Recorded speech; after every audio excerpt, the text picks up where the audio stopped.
Hi, good evening. We at FIT, Families in Transition, are here to shed light and help assist those that are going through divorces. When families go through the transition of divorce, they're unprepared for the issues that they face coming ahead. One of the ones that are dear to our hearts and something that we want to shed light on is parental alienation. My name is Melissa Shea, and tonight who's joining us is Dr. Carlos. Both of us have experienced parental alienation, so we can tell about our experiences, but more importantly, we're trying to help make it aware that this is one of the byproducts of what goes on when a family goes through the divorce through the court system. So thank you very much for joining us Thank you tonight. for having me on the show. Thank you very much. So in your opinion, what is parental alienation? Because I think there's a lot of people that don't know what it is. It's actually it's a syndrome that was first described in a few years back. But essentially what it is it's the undermining of a child's relationship with another parent, or the diminishing of a parent's, how the child views another parent in a relationship. So that another parent willfully and intentionally tries to subvert that relationship. Do you think people are naive to when they first start out? Like, where do you think it first starts, parental alienation? I think parental alienation starts with honestly, it's a societal view of how we view relationships and divorces, and it's a win-lose situation, and this is someone's going to win the children over. And I really think that this is something that's set up and that the lawyers propagate or perpetuate, that we now have to fight for children, and it's really, right from the get-go, is a source of disaster. Isn't it funny that beforehand both were parenting while they're going through the marriage? They have both equal parents. They can go to the school. They can pick the children up. No issues there. But essentially, as soon as the divorce has started, like, all those dynamics start changing.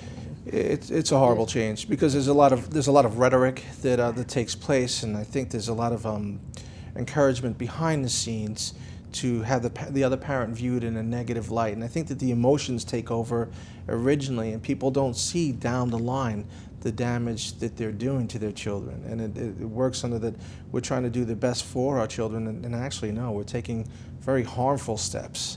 It's ironic. Yeah, I think emotions get in the way first. I mean, they're charged with emotions when they're angry about, getting divorced. There's a lot of mixed emotions the whole family has to go through. And I think when they seek a legal counsel right away, rather than maybe try to work it out as far as a mediation, the marriage still may not be good, but I think they choose a path that takes them down. Were you prepared at all for what? Not at all.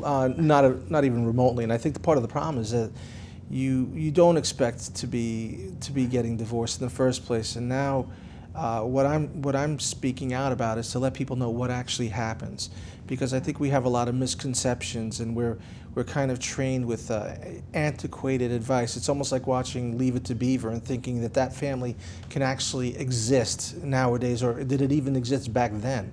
Right. So I wasn't prepared at all. I fell prey to just about every pitfall that there could be in divorce. And do you think that the court systems make the situation worse? Unfortunately, absolutely. Yeah. And how so? Like, maybe if you don't mind sharing some of how it made it worse in your family's case, or you've seen in other families. One of the hardest lessons for me was to have the blind faith in the system, that the system is designed for truth and justice, and truth will prevail. And what I find now is it's a business. There's a lot of deception, and that was the hardest lesson. It went against everything that I was taught as a child growing up in this country, and work hard, and the truth will always prevail. These were just terrible disappointments once I entered the family court system. I know for myself, I had never been to court ever before that, when I went with the divorce court. And then when I did, I remember thinking to myself, oh, well, the scales of justice, and justice will prevail. And, I just thought we would be fair and it would be quick because we were agreeable at the moment. Mm-hmm. and that was furthest thing from the truth. No, it wasn't. I continue to be surprised, and I never anticipated that divorce would now define my life, and sadly it has. And the more time I'm exposed to the system, I'm still overwhelmed that things that continue to happen that I can't believe, and I can't rationalize it. Just how on earth did this take place? Where's the common sense? What was the thought process that led to this? And none of it makes sense. And one of the things that I continue to tell people is, like, in any category that you speak to people regarding a family, in matrimonial law and family court, there's considerable criticism in every single category you could think about. And for many of those things, I was able to move on. And okay, the financial destruction, not foreclosure, bankruptcy, all these other things, I was able to move on. The one thing that I found to be the most difficult and just the most painful aspect was parental alienation. And this is something that I think that you can explain, but even if you witness it firsthand, you still don't know what it's like. And as a physician, I'll tell people that I've been present for people, for women delivering their children. I will never be able to explain to a woman what it feels like to be pregnant. Like, what does it feel like? What do you experience? What is it like to have that baby alive inside of you? What is it like to give birth? I'll never understand it, even though I've witnessed it, and I don't understand it in a book. Sure, I can't explain it. So now when you see parental alienation and you see what people are going through and the pain that these people live through every day, witnessing it does not give you a true sense of what's really going on. It is a horribly painful experience.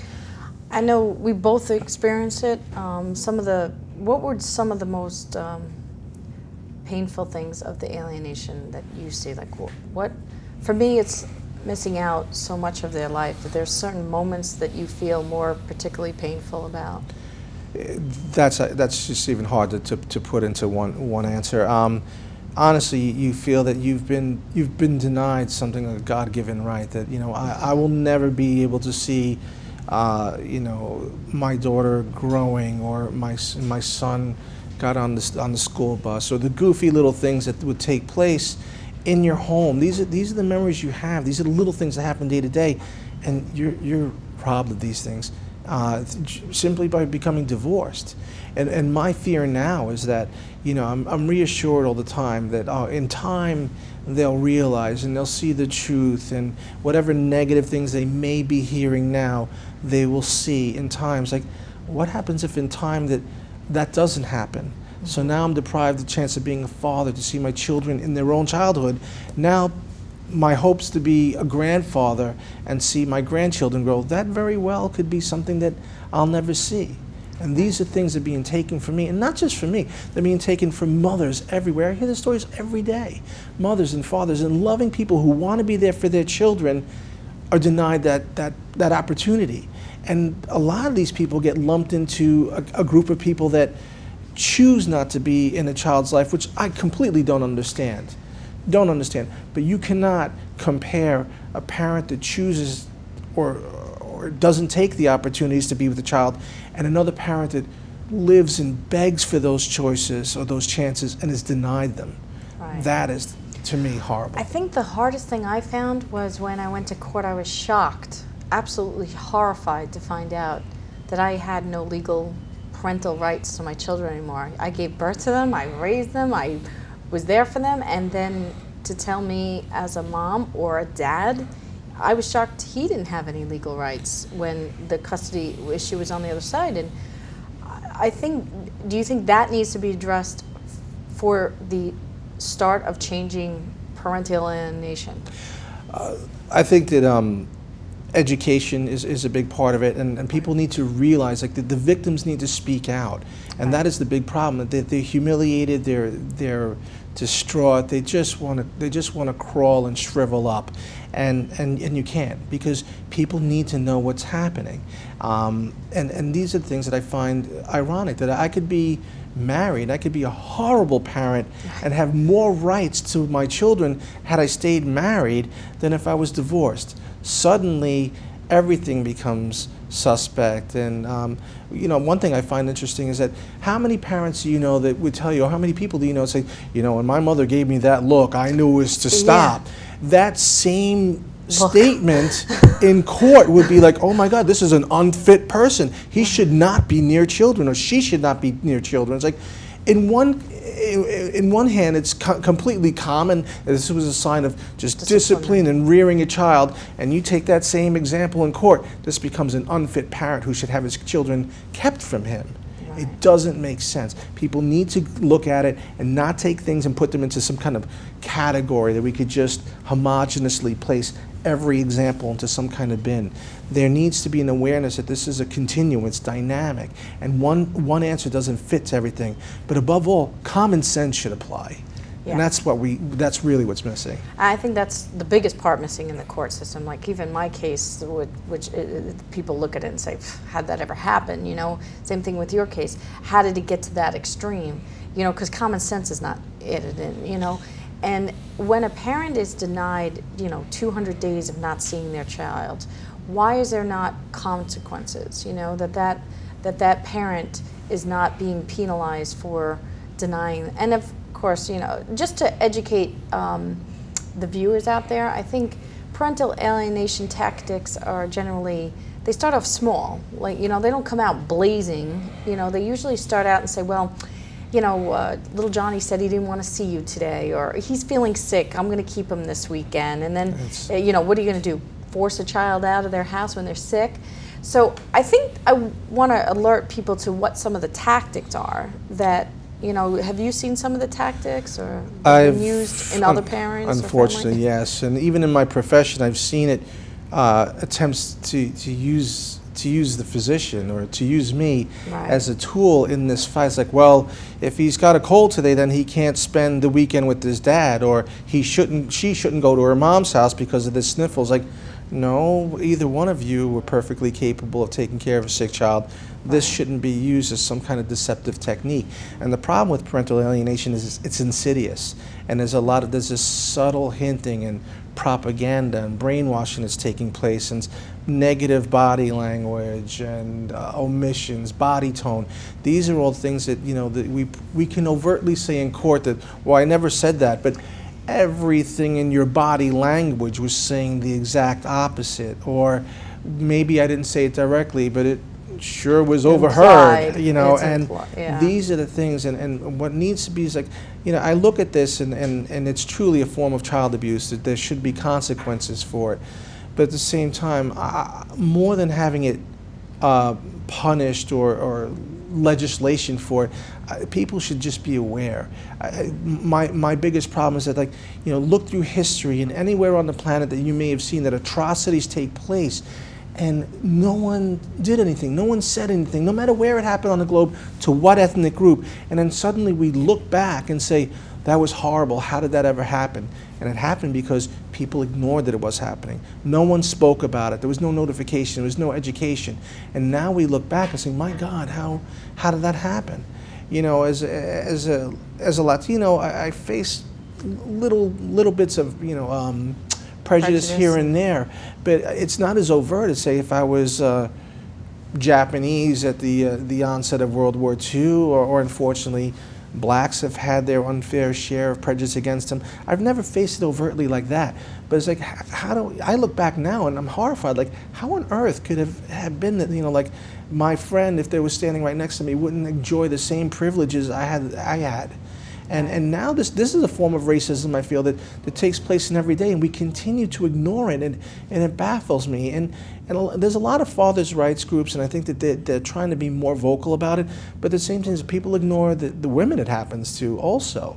Right. And I'm sure that you may have heard quite a few stories yourself. Yeah, I think, you know, we have a prejudice on a different point of view, is that, you know, we must be an unfit mother, mentally unstable, because how could a mother lose a child? Absolutely. You know, that stereotyping. And I love the analogy you're using. It's when rights of individuals in the past, like we actually sold children of black families in the history as slavery. I mean, what right and atrocity do we have doing that? And I think you're right, that in years past, we're going to look back at this and say, how could you deny one parent just because you got divorced? How did this ever happen? How was this allowed? How was that allowed? And that's what gets me, is like, you know, now, we'll look at it, we can't fathom it. And I'm convinced that in time, when the public finally does start to speak out about this, the powers that be will jump on the bandwagon, and suddenly this will be a major topic. It's like you knew it was happening all along, right in front of us,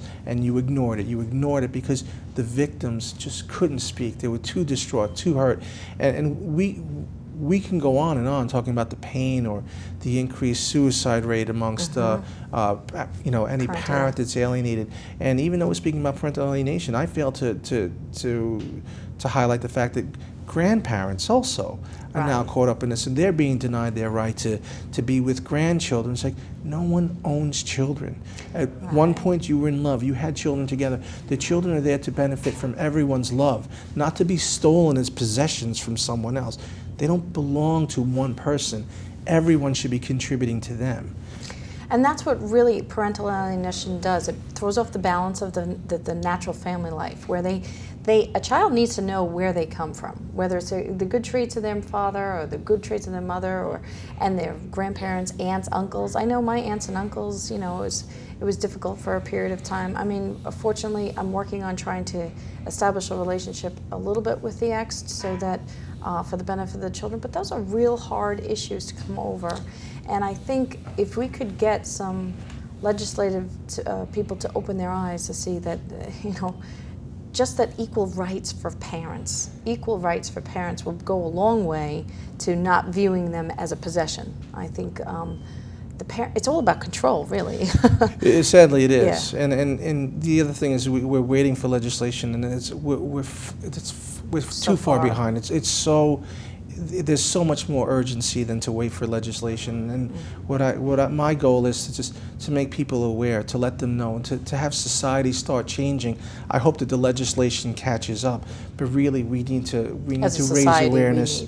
Yeah, now. And the other thing I find very, very difficult is that the conventional approach to what you should do as an alienated parent, that you should wait or keep reaching out to these children, and you should just accept it and live in agony. And I think that the treatment plan doesn't work. I have tremendous disagreements with a lot of the conventional wisdom on it right now, and I find some of the analogies that we had a chance to speak about earlier make no sense. And one of the examples I used was a college female basketball coach, Pat Summitt, who used to play basketball, and in the 50s women could only play half-court basketball because going past the half court, it was going to damage their ovaries. So you'd have to pass it to half court to the other half of the team. It's like, who on earth thought that this was actually going to happen? That your ovaries, yet in history, women could go out and plow fields or do heavy work, but basketball, that's different. You can hurt the ovaries.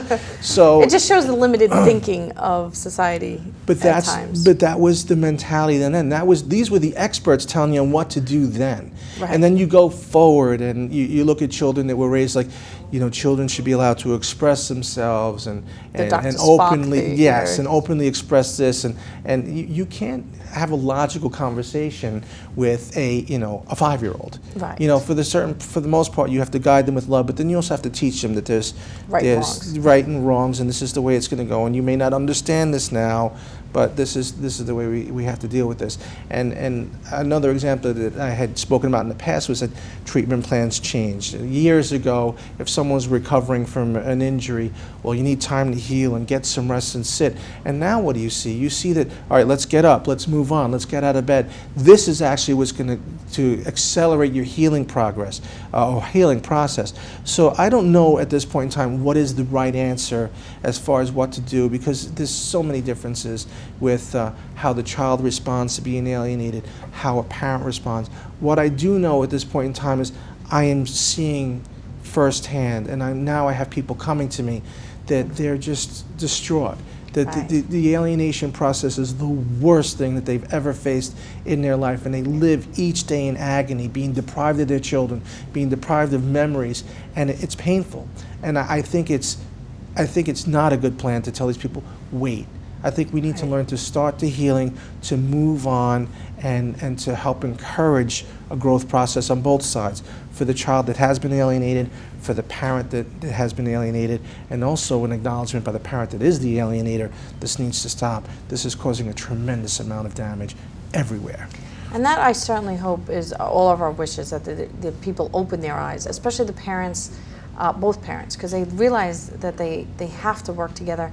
And I do appreciate your comment about it goes against conventional wisdom of, oh, you should hold on. And yes, hope is great to have a relationship with your children. I don't think you should ever lose the hope, but the everyday dwelling on that, I think, is such a negative influence for a parent. Like you said, you know, when does the healing start? When you're constantly saying, oh, there goes a school bus, my son, there goes my son, I would have seen him on a school bus. If you're doing that every day, I think that's going to keep you from progressing in life. And ultimately, I don't think it helps a child, because they don't see you ever happy. No, they don't. They can sense it. And you could try to put on a game face for them and hide, but they know. They pick up on these cues. And again, like, the people who have been there, it's like, you know, we'll tell people, like, you don't know what it's like to have a child that lives 2 miles from you that doesn't want to see you. Right. You know, those people feel that it's worse than having lost that child, that the child is deceased. And most people won't understand a statement like that. Like, how could you say that? I've said that so many times, and people don't understand that. It's hard to think that somebody you love that much wants nothing to do with you. And they're alive. Yeah, and this is, it's harmful. It's harmful. And we didn't even have the opportunity to talk about what happens to these children down the line, and what occurs in their life. More problems with depression, with substance abuse, failed relationships. It goes on, and the cycle it continues for generations. And it multiplies these so injuries. Fast, parental alienation. And when one parent's doing it, and then you have a cluster of, like, women or men who get together, and they seem to see, oh, this is acceptable behavior. So, and even the children grow up thinking that's acceptable behavior to do. So that's why it's so important we bring this education to light. And I'm really proud of what you're doing for the walk. So I was hoping that maybe you could share with the audience a little bit about what you're doing to raise awareness on this. I appreciate that. One of my big things is I've been criticized for being open about what's happening, maybe talking too much about it, and I disagree with that tremendously. And I feel that, you know, I want to call out to people that come out, please come out of hiding, come out of your pain. Let us know. We all know someone affected. Let's unite. Let's get together and raise awareness. And what I'm looking to do is to, it's a symbolic effort that I have right now to march from Montauk to Manhattan. But part of me really wants to say, like, what's making, you know, a fat pediatrician who's close to 50 walk 120 miles? Like, what's on this man's mind? But the truth is, this is something I believe in so strongly. That's like, I am willing to do this. I am willing to do this right now. I'm willing to do it today. I'm willing to do it every year until people finally start to recognize that this is a problem that needs to be fixed. It's a tragedy. It's a travesty. It needs to change. And I want people to get out there. Not for me. It happened to me. I tell people all the time, I wish that someone cleared the path before me. It would have been so much better. My life would have been less tears, less pain. But you know what? It happened to me. So let me try to clear the path for the person behind me. And maybe that person won't have to experience what a parent like you has had to go through, what I've had to go through, or people who've had it far worse than us. You know, stories that as much as I've been through, I can't believe what happened to these poor people. We need to change that for them. So I'm very, very grateful for the opportunity to discuss that here on your show on FIT TV. I'm extremely grateful for the people who came out and joined me to help me. I have about 6 more weekends of, you know, marches to go along the way.